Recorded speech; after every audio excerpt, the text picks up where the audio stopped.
Ms. Tessa Price, Chancellor, FNU, and Regional Executive, ANZ Pacific. Dr. Nur Banu Ali, Deputy Chancellor, FNU, Managing Partner, PKF Alice Pacific, President, Women in Business, President, Fiji Chamber of Commerce and Industry. Now, you've heard what I have said, right?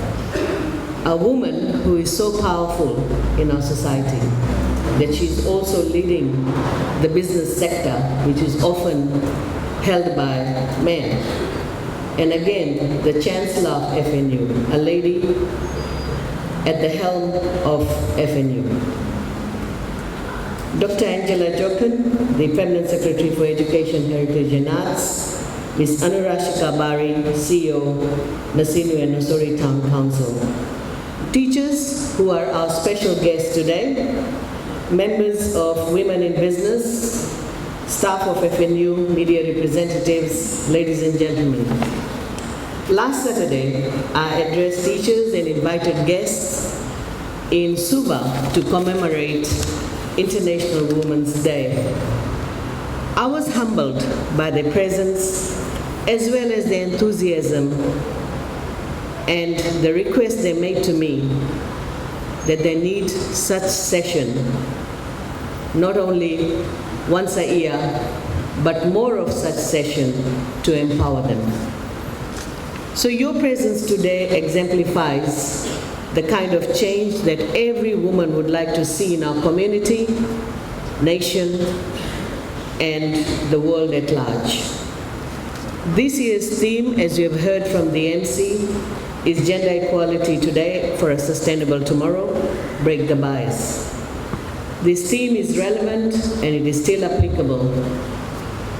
The International Women's Day provides a platform for women to share their rich stories and perspectives from their unique experiences over the years.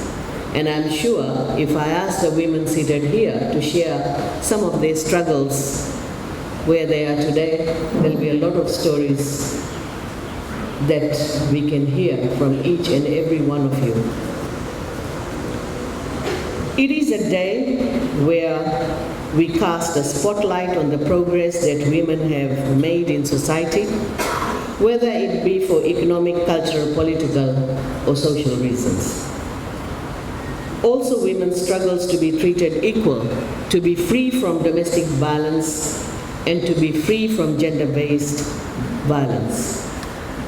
Can you imagine a world that is truly free of bias, discrimination, and stereotypes, where our differences are not just accepted, but celebrated and valued? And once we achieve that, then there is no need for International Women's Day celebration. We'll be able to achieve the objective, and our key objective here is we are fighting for equal rights. We are born equal. We want this equality to be understood by everyone and not treated, know how women are treated, so that we are not treated differently. The path to where we are today has been a very long journey, built upon the sacrifices of strong and pioneering women who came before us. And I pay my tribute to Dr. Nur Banu Ali, a lady who started Women in Business many, many years ago. And till today, she is empowering women, not from the business perspective, but from various other perspectives, giving a place for women in our society, empowering them to take up leadership role, whether it's an organization, whether it's a business, or whether you are in a community. This year is the 111th anniversary of International Women's Day, which sees its origins rooted in the struggle for equality in the workplace. In 1908, where women fought for equal pay for equal work. Even in this day and age, the battle is far from over. Women continue to face discrimination based on cultural and socio-economic factors, that hold them back from being more actively involved in the decision-making process. This is not acceptable when you consider that women represent half of the population. It is just common sense that representation in leadership should be similar. In our patriarchal society, although women are by all rights born equal, we don't always see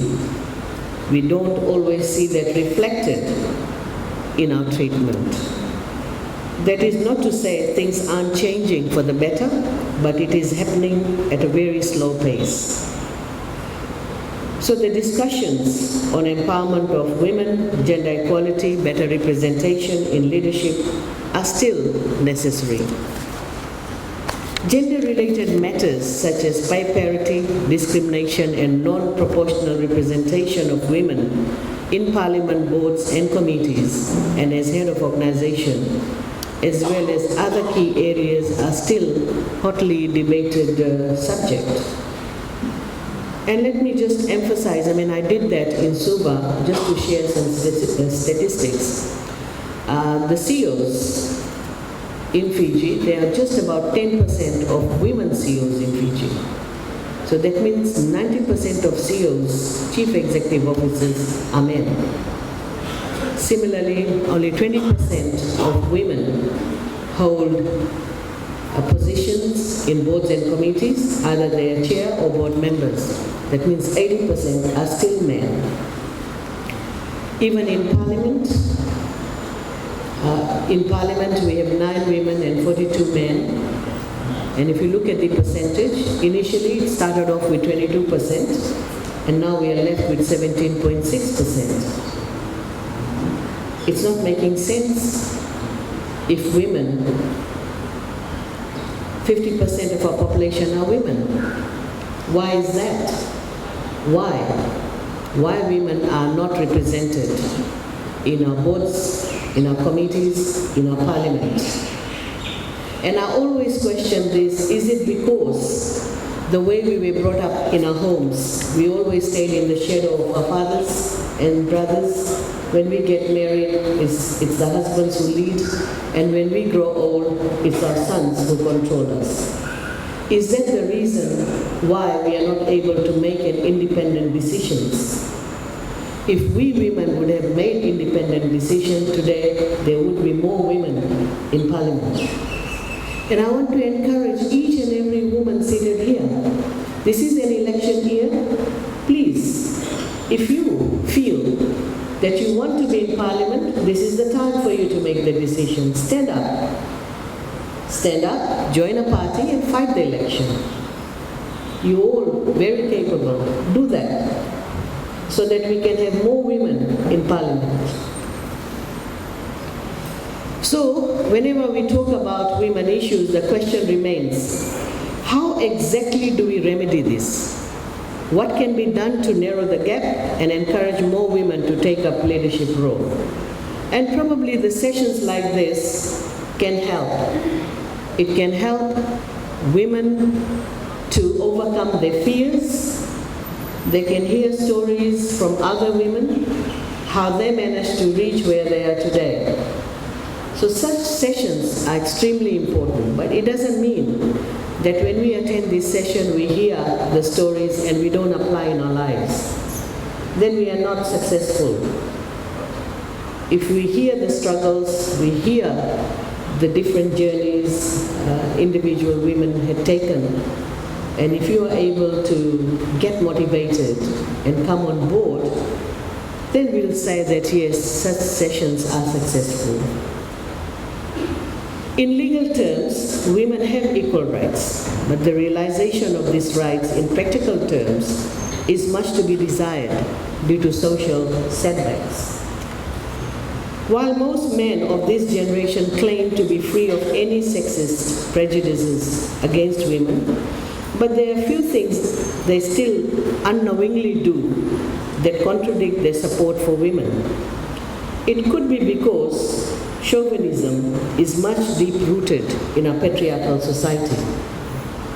They don't, particularly younger generation like my kids, they understand, they respect, they believe in women equality. But still, what they see in the society on and off, you see them displaying it. So the root cause of disrespect towards women begins at home, and it transcends to workplaces, where much of the discrimination happens. Women are mistreated every day, in the office, in the community, and in their own home. And the other day I was just reading some articles, and I came across, again, another statistics which says that 68% women in the world face gender violence. They're abused. Imagine 68% in 21st century. As women, we want a better future. We must work together to ensure that our voices are not ignored by those who wrongly believe that women are just homemakers and not suitable to lead or hold positions of responsibility. The truth is, women are strong, equal, and capable, and we deserve to be treated in such a way. I want to share a story with you, something that just came in my mind. When I was a civil servant working in the Department of Environment, one day I was invited to a meeting and I ended up at Ministry of Finance at that time.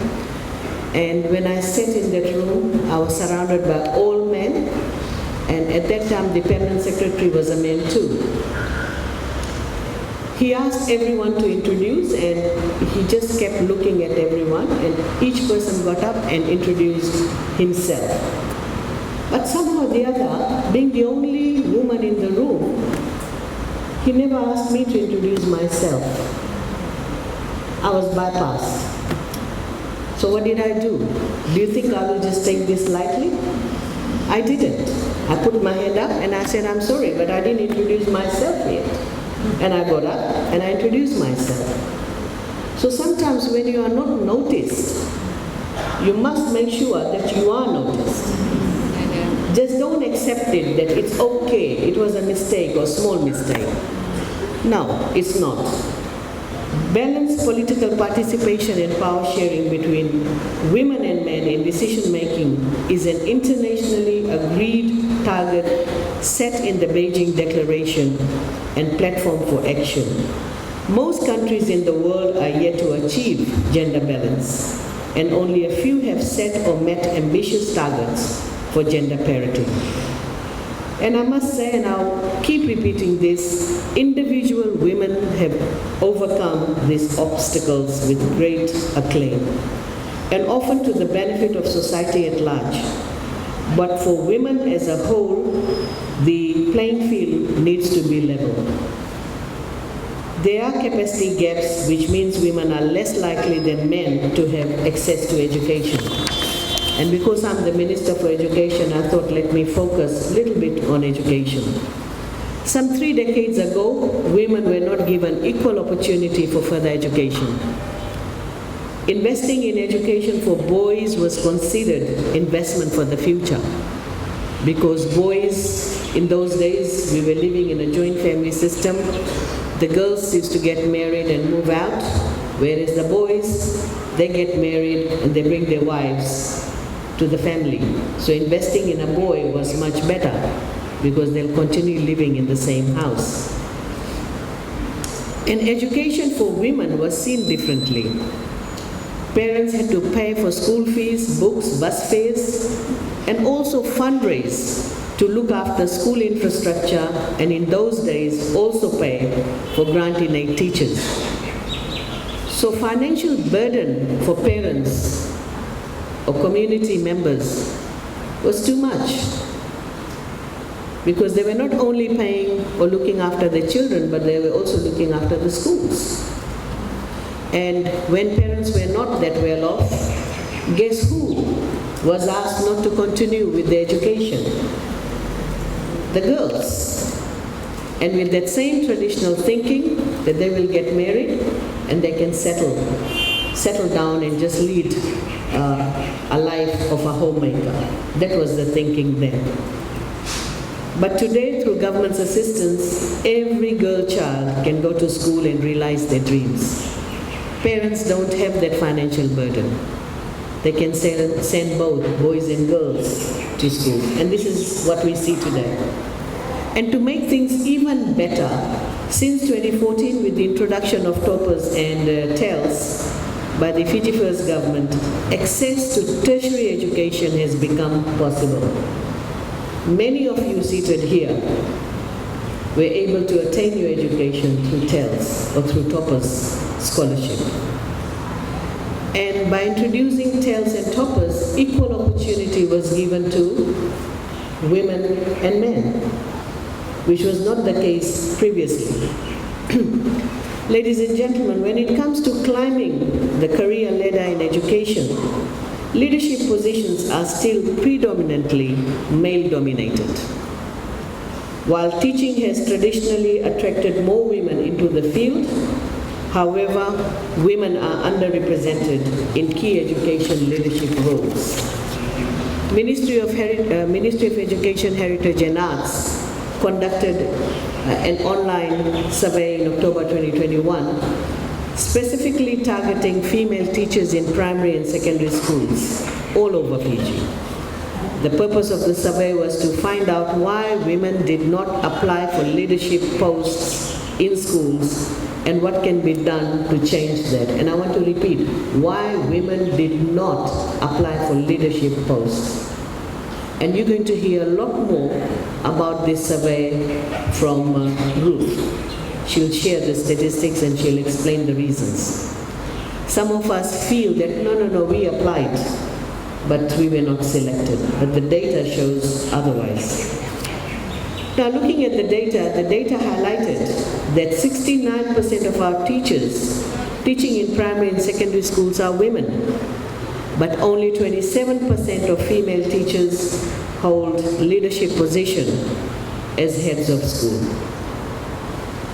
We have 31% male teachers teaching in primary and secondary schools, and most of them, that is 73%, hold leadership position.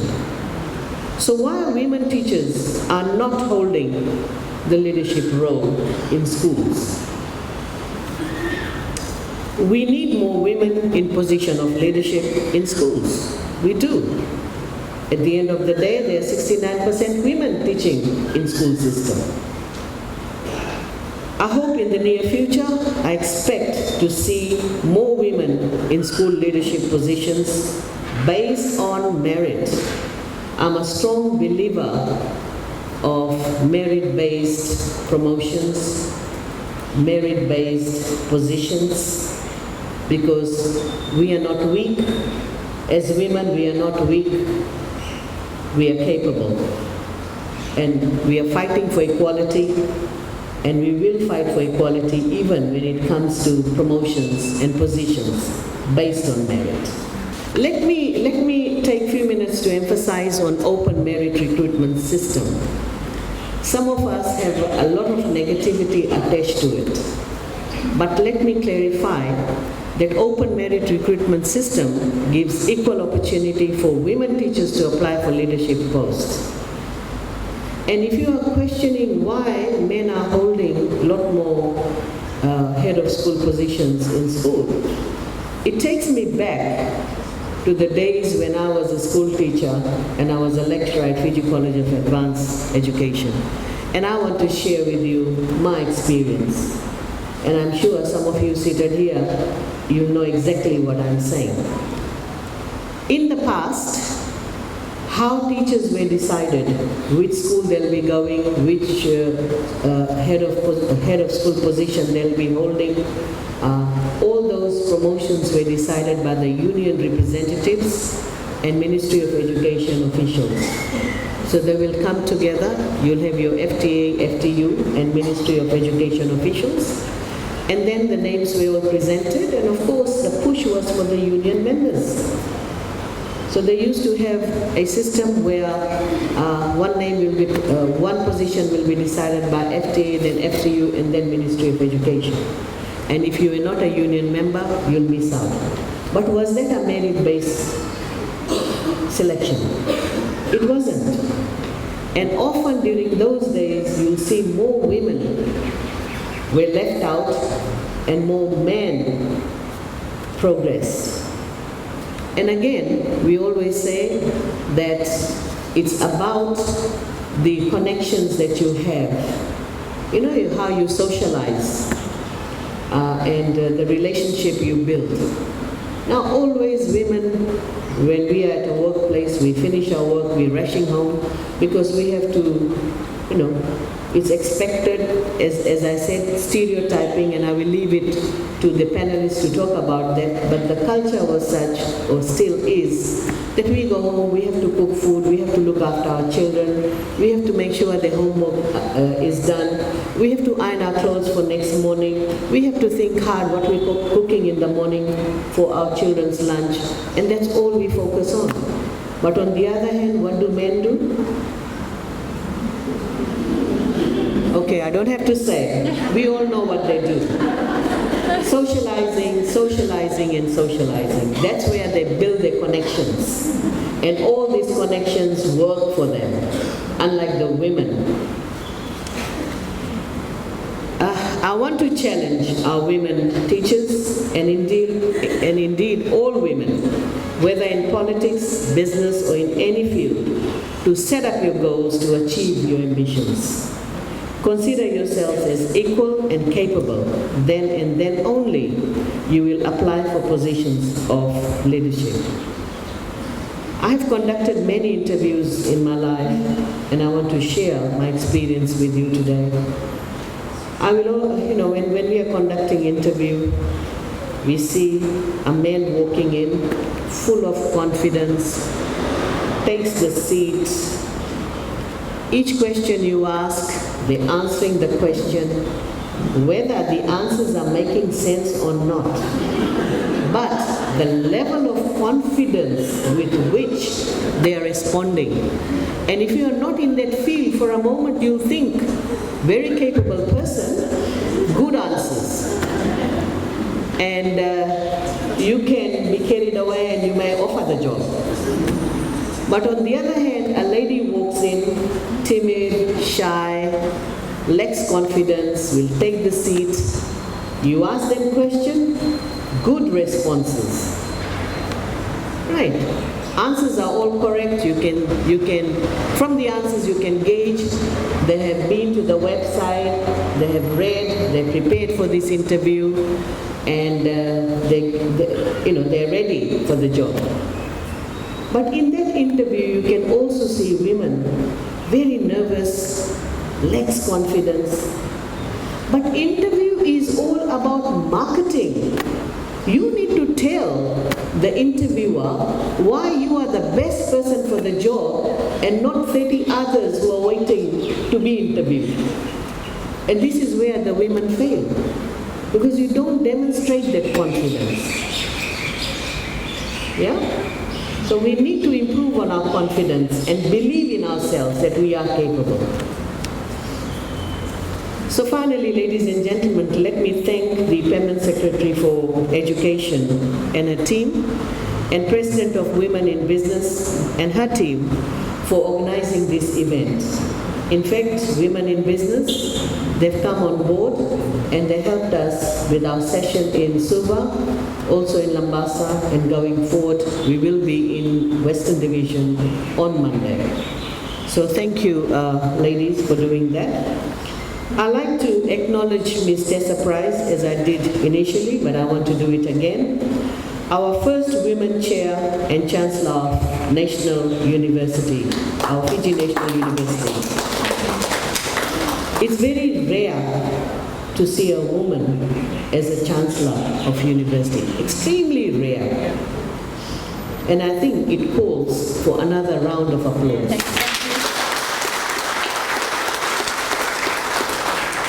Similarly, ladies and gentlemen, we have very few women as permanent secretary in our ministries.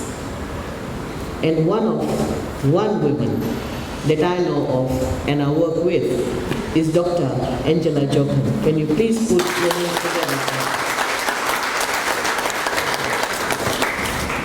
Again, ladies and gentlemen, Dr. Nurbano, we all know you as a champion in women's advancement in business and in leadership work.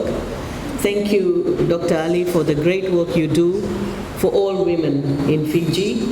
You have been empowering women not just by coming to forum like this and talking about women empowerment, but you have proven it by employing a lot more women in your organization. So she is a strong believer of women empowerment, and on Tuesday in Suva, she organized a celebration for women in business, and I thank you for doing that.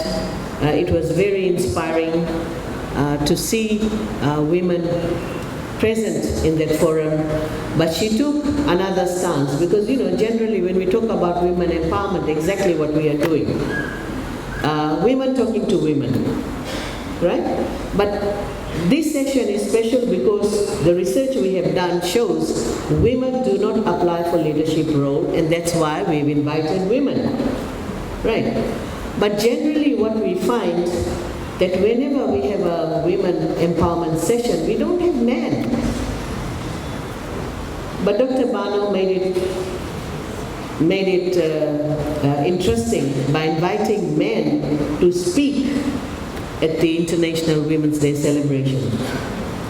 And it was good, because then we are able to change a man, because they're going to reflect, right, how they have been treating women equally, or how they have been promoting women in their organization. So thank you for doing that, Dr. Bano. I also want to acknowledge 3 other women who work for municipal councils. We have 3 women: Sima, who is the Chief Executive Officer in Sabu Sabu Town Council. We have Anurashika Bari, she's seated right there. She is the Chief Executive Officer for Nasinu and Nosori Town Council. And we have Priya, Chief Executive Officer for Ba Town Council. When we talk about town councils, never ever a woman has been leading a municipal council. And I remember just one woman that I know, she was the CEO of Levuka Town Council. But generally municipal councils are male dominated. We all know it. Whenever, in those days when we had mayors and councillors, there were more men than women. But we are trying to change that by including capable merit-based appointment for women. And today I'm very pleased to say that we have 3 women. And you will hear from Anurashika Bari. She was a teacher, and how she ended up with this job. That will surely motivate all of you seated here in this room. Finally, let me congratulate and recognize all women, including our teachers, who are holding positions of leadership and who have made it to the top. Their success should be celebrated because it inspires others to aspire. And I look forward to seeing many of you rise to positions of leadership in near future. And I want to thank our teachers, lecturers, and women in business members, and all men for their participation today. I can see just a handful of men seated at the back. And I'm looking forward to the discussions later on during the panel session. So thank you very much. Thank you for listening. And ladies, start writing your question on a piece of paper so that you can ask a lot of questions from the panelists, just to clear your thoughts and to seek some direction. Thank you. Binaka.